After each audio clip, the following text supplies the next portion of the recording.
Bienvenue au lundi smoothie. Aujourd'hui, je vous fais un smoothie vert bonbon. Bonbon, pourquoi? Parce que, écoutez, les dattes, la purée de dattes mélangée avec la cannelle, ça goûte le caramel. Alors, vous allez avoir un smoothie aujourd'hui qui va être quasiment un smoothie de dessert. Alors, pour commencer, je vais vous montrer comment on fait la purée de dattes. C'est vraiment super simple. Et les dattes, c'est un sucre naturel que le corps, que le foie a besoin pour faire l'énergie. Souvent, on a des rages de sucre parce que notre foie manque de sucre pour faire l'énergie. En plus que les dattes, ils vont enlever les mauvaises bactéries, les parasites, les levures de ces candidats albicans. Ils vont tout absorber ça de l'intestin pour l'éliminer. Et l'autre affaire que ça fait les dattes, c'est que ça contient à peu près 70 minéraux qui vont nourrir nos glandes surrénales. Fait que les surrénales, c'est des chocs absorbeurs du stress. Aujourd'hui, on a du stress, nos surrénales sont toutes pas mal amochées. Donc, les dattes, c'est vraiment un super tonique pour nous autres. Alors, comment on fait la purée de dattes? Alors, je commence avec une tasse de dattes. Alors, voyez-vous, mais c'est pas, je ne les ai pas écrasées. C'est une tasse lousse, on va dire. Alors, j'ai pris les dattes qu'on trouve un peu partout dans une boîte. Bon, là, cette boîte-là est rouge, mais il y en a des vertes, mais toutes sortes de couleurs. Je ne sais pas c'est quoi vraiment leur nom, parce que là, ici, c'est écrit en une langue que je ne connais pas. Des fois, c'est marqué les dattes iraniennes, mais c'est des dattes qui sont quand même assez molles, regardez. Puis vraiment, ça goûte le caramel, ces dattes-là. C'est vraiment super bon. OK? Alors là, je vais la garder pour tantôt, parce qu'on va faire un petit drink. OK? Je vais la garder pour tantôt. Alors, donc, cette tasse-là, puis moi... Je suis un peu toute là-dessus, mais j'ai tous mes petits plats pour qu'est-ce que je veux faire. Fait que quand je fais mes dattes, ça c'est mon petit plat pour faire mes dattes. Donc, qu'est-ce que je fais? C'est que je mets ma tasse de dattes dans ce petit plat-là. Et c'est environ une demi-tasse d'eau pour recouvrir. OK? Donc, moi, je les ai fait tremper hier. Donc, ils sont prêts à s'en aller en purée. OK? C'est sûr, on peut mettre un peu moins d'eau si on veut une purée plus épaisse. On peut mettre un peu plus d'eau si on veut quelque chose de plus liquide. Écoutez, il n'y a pas de règle. Mais ça, c'est ce que j'ai trouvé qui donne le plus standard. Alors, ce que je vais faire, et là, les dattes sont vraiment rendues très, très, très molles. OK? Donc, vous n'avez pas besoin d'un robot culinaire ou d'une grosse machine pour faire ça. Donc, ce que j'ai fait, j'ai sorti juste mon petit mélangeur à main.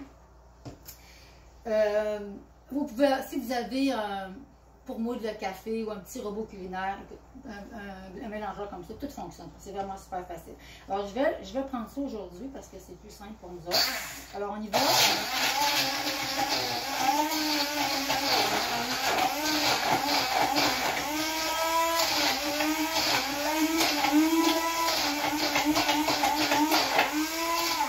Voilà.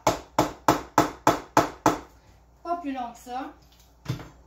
Vous avez une belle purée de dattes. Regardez-moi ça. C'est vraiment un délice. Vous allez voir tantôt. On va faire deux choses avec ça aujourd'hui. Okay, je vous donne un bonus. Bonbon pour bonus aussi en même temps. Deuxième affaire, on va faire le lait de cajou. C'est rien. Le lait de cajou qu'on achète, les laits végétal qu'on achète, c'est rien le goût, comparé à quand on le fait nous-mêmes. Le lait de cajou, ce qui est le fun, c'est qu'on n'a pas besoin de le filtrer. On peut le prendre direct comme ça, parce que les noix de cajou, une fois trempées, okay, sont vraiment molles. Ça se défait tout seul, écoutez, à la main comme ça. Alors, moi, je les ai fait tremper 4 heures. C'est à peu près la moyenne pour les noix de cajou. Si vous êtes pressé, à un moment donné, vous voulez faire votre lait, vous n'avez pas 4 heures devant vous, vous pouvez faire bouillir votre eau, chauffer, juste au point d'ébullition quand elle vient chaude, et là, tu mets les cachous dedans, à peu près 30 minutes, juste pour les amollir. Ça réactive les enzymes, ça fait l'effet que ça fait. Alors, puis les cachous, c'est une source de fer, une excellente source de fer. Le cachou, ça contient beaucoup de minéraux, de protéines qui sont excellentes pour les dents, pour les os, et aussi pour couper la faim, pour les fringales d'après-midi. Entre midi, 1 heure, jusqu'au souper, on pogne un petit creux. Alors là, c'est ce que je vais vous faire aujourd'hui. Je vais vous montrer comment faire le lait de cajou. Puis après ça, je vais vous faire un petit drink que vous pouvez faire l'après-midi, justement pour éviter les petits coupons. C'est bon? Alors ça, par exemple, ça prend un mélangeur. Je n'irai pas avec mon mélangeur à main pour faire ça. Alors, ici, j'ai fait tremper une tasse de noix de cajou pendant 4 heures. Et la mesure, c'est une tasse pour 3 tasses d'eau. Alors ici, j'ai déjà mesuré mon 3 tasses d'eau que je vais mettre là-dedans. Parfait. Et là, très facile, comme le lait d'amande, comme les autres laits. On mélange ça jusqu'à temps que les noix soient vraiment réduites en fine poudre.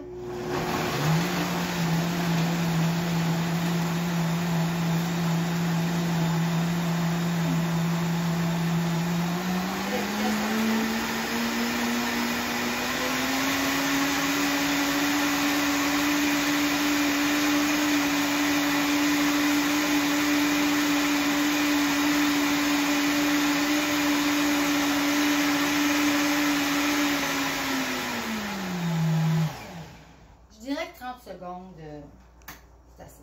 Okay. Alors là, je vais remettre le lait dans le même contenant. Donc, ça me donne 3 tasses de lait. Peut-être un petit peu plus finalement. Mais c'est pas grave parce que là, ce que je voulais faire, je voulais vous montrer comment vous faire une petite collation d'après-midi qui est vraiment super délicieuse. Ça, vous mettez environ une tasse. Fait que là, je n'ai déjà un petit peu. Une tasse et quart. Puis là, si vous avez des dattes qui sont vraiment molles comme ça, vous pouvez les mettre direct dedans. Sinon, on peut ajouter une autre petite purée. Je dirais que 2-3 dattes pour une tasse et quart de lait, c'est suffisant. Puis si vous aimez la cannelle, bien c'est sûr que la cannelle a des propriétés antioxydantes, anti-âge, antibactériennes, anti-inflammatoires, donc pourquoi s'en passer? Ça, c'est une demi-cuillère à thé. J'ai peut-être mis un petit peu moins qu'une demi-cuillère à thé. Une petite mini demi-cuillère à thé. Alors voilà, vous remettez ça dans votre mélangeur. Là, le lait est déjà mélangé, on n'a pas besoin de le faire brasser longtemps, juste pour vous faire le gaz.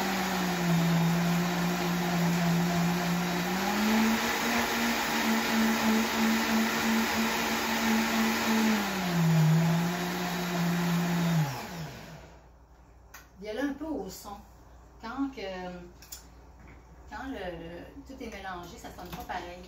C'est comme ça que je l'arrête. C'est ça mon truc. Alors voilà, mon petit lait de cajou, dattes et cannelle pour le milieu de l'après-midi ou en tout temps si vous voulez avoir une petite shot d'énergie. Je vais goûter, voir un coup, c'est pas bon. C'est vraiment délicieux. Écoutez, fait maison, il n'y a rien qui bat ça. Vous allez devenir accro, mais ça, c'est pas grave, c'est pas dangereux. On peut être accro au lait de cajou. Excellent! Alors, je vous prends notre smoothie bonbon. OK, alors on commence avec nos 2 tasses d'épinards. Alors, oups, les épinards. Je me dis toujours les épinards en premier, il y a une raison. C'est parce que les épinards, c'est pas pesant. Puis vu que c'est pas pesant, bien, quand je mets les autres ingrédients par-dessus, ça fait un poids pour que le mélangeur puisse comme vraiment être capable de mélanger ça, d'accrocher un morceau d'aliment pour le brasser. Sinon, ça peut spinner un peu dans le beurre. Alors, ensuite de ça, qu'est-ce qu'on a? On va mettre notre mangue. Alors, si j'ai une demi-tasse de mangue, fraîche ou congelée. Là, moi, j'ai des congelés. Fait que ça monte, c'est comme une bonne demi, parce qu'une fois qu'ils vont être fondus, ça va arriver à une demi. Okay? Donc, on dit comme à peu près une demi-tasse, c'est ça. Écoutez, la mangue, j'en ai déjà parlé. La mangue, c'est bon pour le cerveau, ça contient du magnésium qui est bon pour notre système nerveux, qui est bon aussi pour nous aider à dormir. Mais la mangue, c'est un fruit qui vit à la chaleur, ça, mais qui peut endurer des chaleurs vraiment extrêmes, mais rester cool en dedans. Donc, quand on mange un smoothie ou de la mangue fraîche comme ça, ou congelée, c'est que même si on vit des situations de chaleur extrême, que ce soit au niveau émotionnel ou d'autres choses, ça nous garde cool. Okay? Donc, la mangue, elle a un effet aussi au niveau émotionnel, spirituel. Ensuite de ça, on va mettre à peu près 2 cuillères à soupe de dattes. Mais savez-moi, je sais à peu près ça comme ça. C'est au goût. Si vous aimez ça plus sucré, vous en mettez une de plus. Si vous aimez ça moins sucré, vous en mettez une de moins. Hein? C'est pas trop compliqué. Ensuite de ça, j'ai un quart de tasse de yogourt de coco. Yogourt de coco nature ou vanille. Là, moi, j'ai vanille. Fait que j'ai pris vanille. Mais si vous avez du yogourt nature, pas de trop. Pourquoi? Parce que là, de plus en plus, si on parle d'alimentation santé, alors Riviera, moi, je trouve que c'est le meilleur. Là. Si on parle d'alimentation santé, les produits laitiers de vache, qu'est-ce que ça fait? Premièrement, ça nourrit les virus, les bactéries, ça nourrit le candida albicans et ça crée de l'inflammation. Je vous réfère toujours mon livre, En votre santé d'abord, la page 88. Vous avez toute l'explication de Mme Lagacé qui nous dit pourquoi la protéine du lait, c'est pas une protéine pour les humains, que c'est fait pour les veaux. Comment ça se passe le processus d'inflammation dans notre corps lorsqu'on mange des produits laitiers de vache, surtout de vache. Et aussi la tendance ou la mode des probiotiques dans le yogourt. Premièrement, les probiotiques, c'est pas tout égal. Les probiotiques qui vont être bons pour notre flore intestinale, ça prend des probiotiques qui ont une certaine qualité, une certaine souche. Il y a pas mal de critères que vous allez retrouver aussi dans mon livre, Votre santé d'abord, à la page 146. C'est expliqué par Bioca, spécialiste des probiotiques, comment choisir un probiotique qui va être efficace pour nous autres. Et l'autre affaire, c'est que quand on prend du yogourt, peu importe le yogourt, qu'il y a des probiotiques dedans, c'est détruit. Les probiotiques sont détruits de toute façon par l'acidité de l'estomac. Fait que ça ne donne pas grand-chose. OK? Alors, si on veut des bons probiotiques, on peut en prendre en capsule, mais aussi, quand vous mangez des germinations, des pousses, tous les légumes biologiques, ça a tous des bons micro-organismes dessus qui vont aider votre flore. Fait qu'inquiétez-vous pas. Donc, un quart de tasse, ça aussi, j'y vais à peu près au pif. Je vais comme 3 ou 4 cuillères. Tiens. Ça devrait faire l'affaire. Ensuite, ben là, il y a notre cannelle, bien sûr, notre cannelle, une demi-cuillère à thé, notre cannelle antioxydante. Ça aussi, si vous aimez ça, vous allez en mettre un petit peu plus, il n'y a pas de... Et notre lait de cage, maison. Alors, je vais commencer avec, là j'ai une tasse, ça se peut que ça soit un petit peu trop. Je vais commencer avec une demi, on va voir ce que ça va donner. C'est mieux d'en ajouter que d'en enlever qu'ils disent. On y va. Alors, let's go pour notre smoothie bonbon.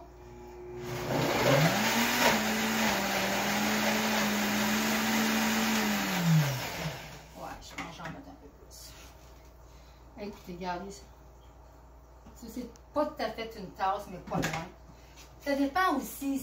Tu sais, j'ai peut-être deux tasses d'épinards si vous le mettez lousse, si vous le mettez plus condensé ou plus lousse. Tu sais, il y a différents facteurs qui juste pour ça que c'est mieux d'en mettre un peu moins. Des fois, si on va avoir un smoothie plus épais, on peut manger à la cuillère, on peut faire ça aussi. On va voir qu'est-ce que ça fait.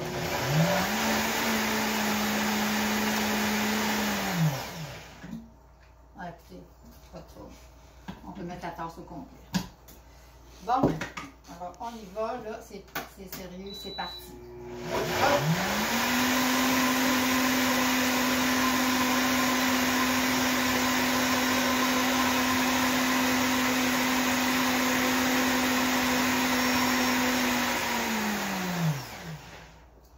Ça devrait être assez brassé, cette affaire-là. Oh, il est vraiment super épais. On va le verser comme ça, on va voir ce que ça dit. Et là, c'est vraiment un smoothie. Hein? La tasse parfaite. C'est marqué Love en plus. Alors, Love the smoothie.